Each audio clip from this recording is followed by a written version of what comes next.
Hey everyone, and welcome back for another deep dive into the world of tech, innovation, and those who dare to push the boundaries. Yeah, today we're talking about building a second brain. Ooh, second brain. It sounds a little sci-fi, doesn't it? I know, right? Mhm. But in our digital age, it's becoming less science fiction and more like a necessity. Especially for anyone who feels overwhelmed by the sheer volume of information we encounter daily. Absolutely. And that's where our deep dive subject for today comes in, Sayans. Self-described tech visionary, security maestro, and retro gaming enthusiast. Now that's a title. I know, right? And his story is pretty fascinating, too. From what I gathered, he's been in the tech world for over 30 years. Yeah, he's seen it all from the early days of personal computers to the rise of the internet, and now everything cloud-based. And get this, he even survived the Y2K scare. Now, that's a blast from the past. Right. Makes you realize how much the tech landscape has changed even just in our lifetime. And through it all, Wicho has been fascinated by information, how to manage it, how to use it, how to make it work for us. Which brings us back to this idea of building a second brain. This concept was really popularized by productivity guru Tiago Forte. Yeah, I've come across his work. It's all about capturing, organizing, and, well, using the information that matters most to you. Not just letting it pile up in a digital junk drawer, but actually turning it into something valuable. Like a superpower for your brain. Exactly. It's about harnessing the power of information to enhance our learning, our creativity, our decision-making. So it's not just about remembering more stuff. It's about being able to do more with what we know. I like the sound of that.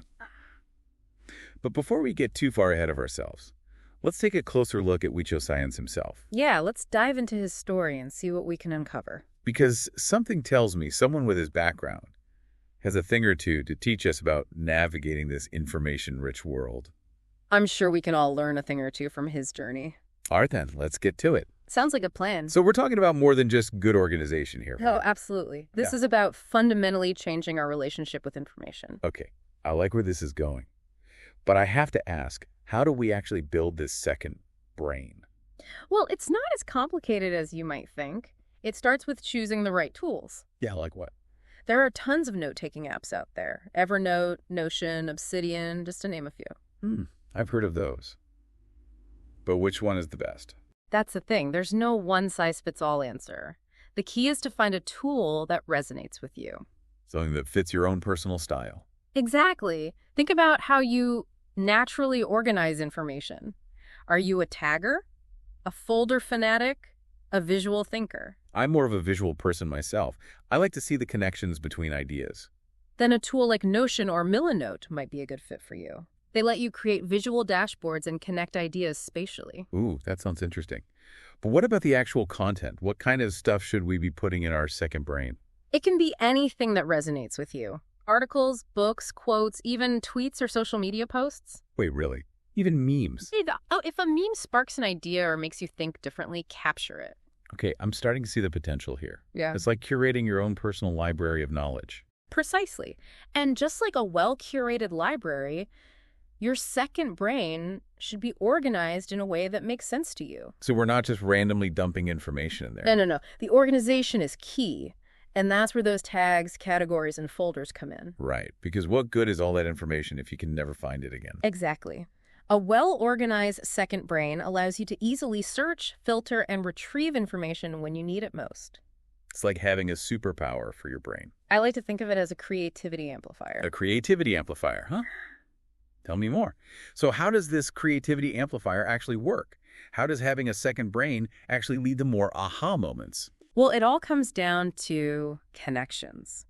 When we feed our brains with a constant stream of information and organize it in a way that makes sense to us, we start to see patterns. We start to make connections we wouldn't have otherwise seen. It's like those movies where the detective has a wall covered in photos and notes and they suddenly see the connection. Exactly. Except instead of solving crimes, we're generating ideas, we're coming up with solutions, we're making those creative leaps. And this second brain system, it's not just for artists and writers, right? Absolutely not. This is for anyone who wants to think more clearly, make better decisions, or simply feel more in control of their information intake. So whether you're a student, a CEO, or just someone trying to keep up with the ever-changing world, a second brain can be a game changer. I firmly believe that. Me too. And the best part is it's a system that grows with you. Right. It's constantly evolving as you learn and grow. So where do we go from here? What's the next step for someone who's ready to start building their own second brain? Well, first off, don't overthink it. Start small. Experiment with different tools and methods. Find what works for you and don't be afraid to adjust as you go. It's a journey, not a destination, right? Precisely. And as you embark on this journey, I'll leave you with this thought-provoking question.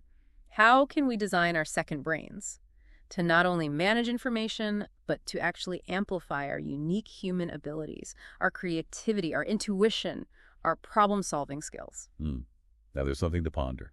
And on that note, we'll wrap up this deep dive into the world of second brains and the fascinating journey of Wicho Sands. It's been a pleasure exploring these ideas with you. As always, thanks for tuning in and keep those brains buzzing.